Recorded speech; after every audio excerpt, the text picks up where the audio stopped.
Hello friends, இப்போது நம்ம இந்த வீடியோவில் என்ன பார்க்க போகிறோம்னா சந்தகை, அதாவது சேவை நம்ம எப்படி செய்கிறதுன்னு சொல்லி பார்ப்போம். நம்ம இன்றைக்கி தக்காளி சேவை செய்ய போகிறோம். வாங்க செய்ய ஆரம்பிக்கலாம். இப்போது நம்ம முதல்ல அடுப்பு ஆன் பண்ணிக்குவோம்.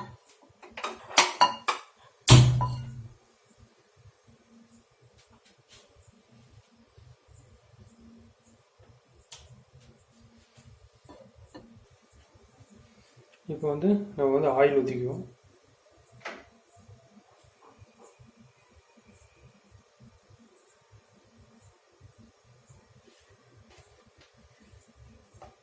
ஆயில் உங்களுக்கு தேவையான அளவு ஊற்றிக்கிங்க.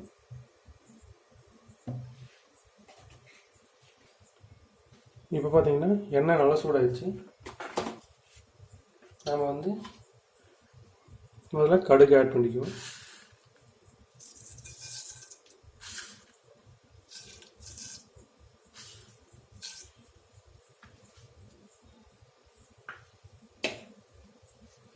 அடுத்ததாக கொஞ்சமாக உளுத்தம் பருப்பு, உடைச்ச உளுத்தம் பருப்பு.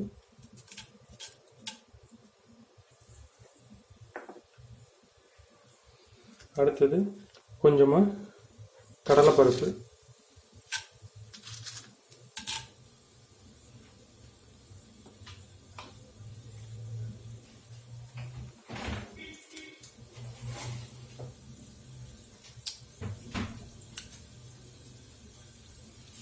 அடுத்தது கொஞ்சமாக கருவேப்பிலை.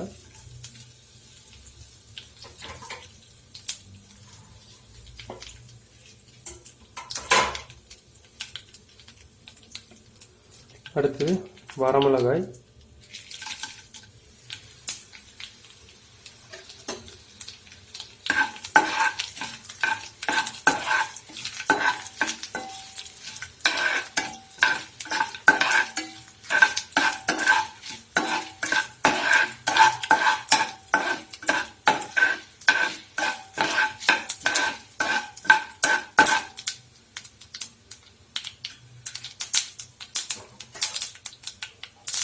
இப்போ பார்த்தீங்கன்னா நான் சின்ன இதில் சைஸில் 2 பெருவெங்காயம் எடுத்து சின்ன சின்னதாக கட் பண்ணி எடுத்துட்டேன். இப்போ நம்ம பெருவெங்காயம் ஆட் பண்ணிக்கலாம்.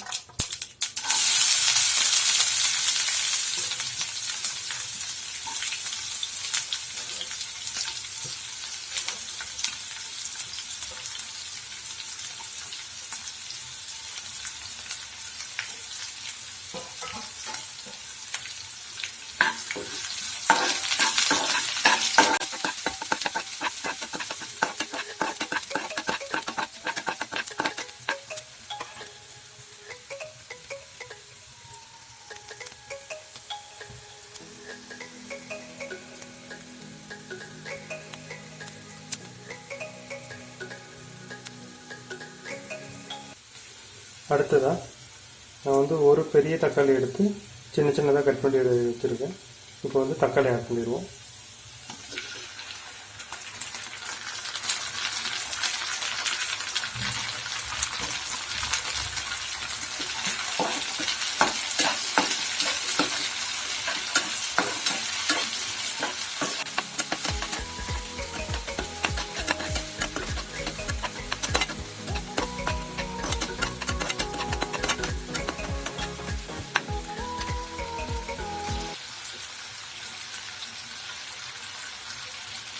இப்போ நம்ம கொஞ்சம் நேரம் மூடி வச்சுருவோம். தக்காளி நல்லா வேகட்டும்.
இப்போ வந்து நம்ம ஓப்பன் பண்ணுறோம்.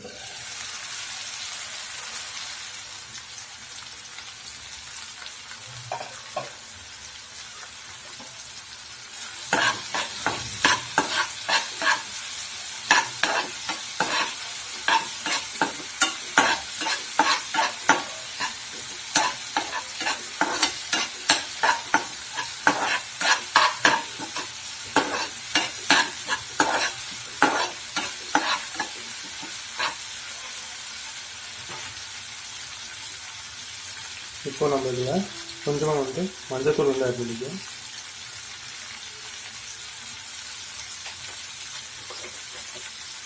இது கூடயே கொஞ்சமாக காரத்துக்காக நான் வந்து மிளகாய்த்தூள் வந்து ஆட் பண்ணிக்கிறேன்.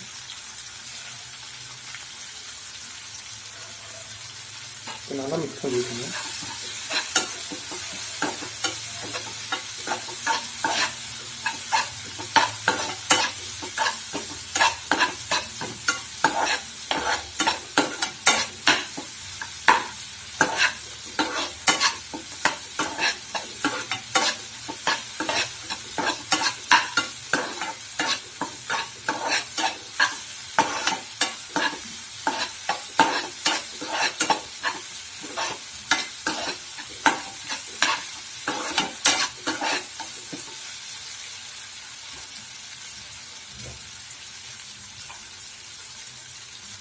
இப்போ நம்ம இதில் வந்து சால்ட் வந்து ஆட் பண்ணிக்குவோம்.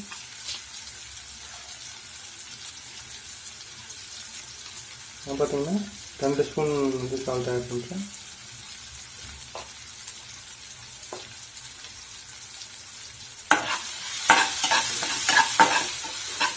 நீங்கள் வந்து தேவையான அளவுக்கு சால்ட் ஆட் பண்ணிக்கணும்.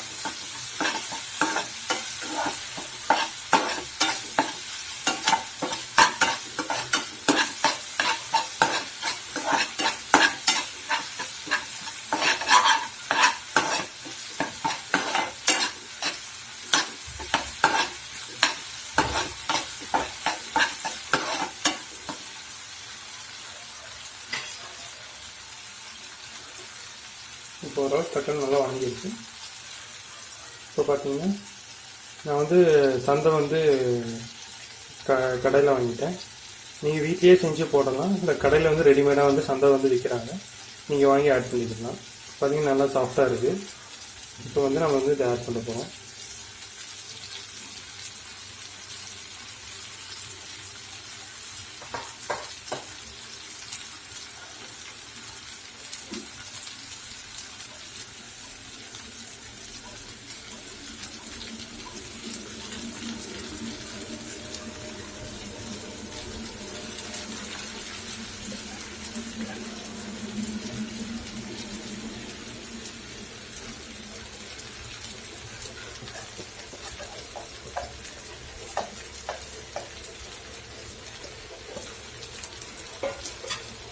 இப்போ வந்து நல்லா வந்து மிக்ஸ் பண்ணி விட்டுருங்க.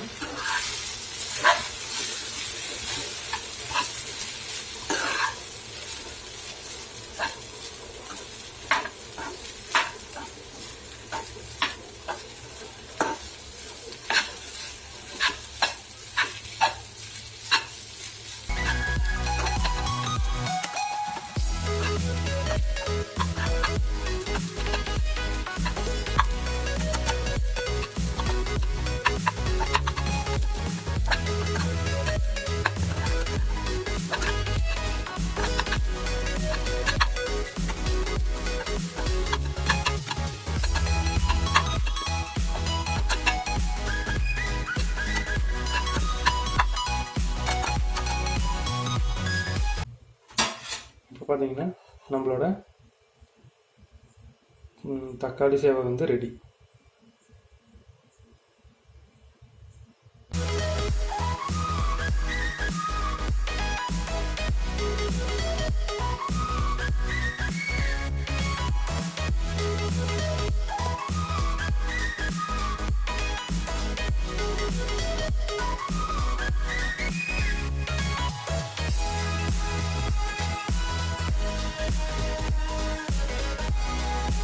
எந்த வேலை பண்ணாலும் கலக்கலா பண்ணி வைக்கணும். அப்பதான் நாம செய்யற சமையல் மனம் குணம் எல்லாம் நிறைந்து வாசனைக்கு மூக்கு வாயிலான ஜொல்லு ஊத்தணும்.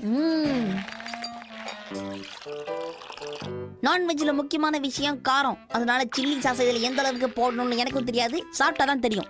சில்லி சாஸ் டொமேட்டோ சாஸ் ஊத்தியாச்சு. அடுத்தது நம்ம உப்பை மட்டும் தான் ஆட் பண்ணணும். உப்பு இல்லாத பண்டம் குப்பைக்குன்னு சும்மாவா சொன்னாங்க? அச்சோ பெருசா விழுந்துச்சு. அடுத்து சக்கரை கொட்டு. ஓகே.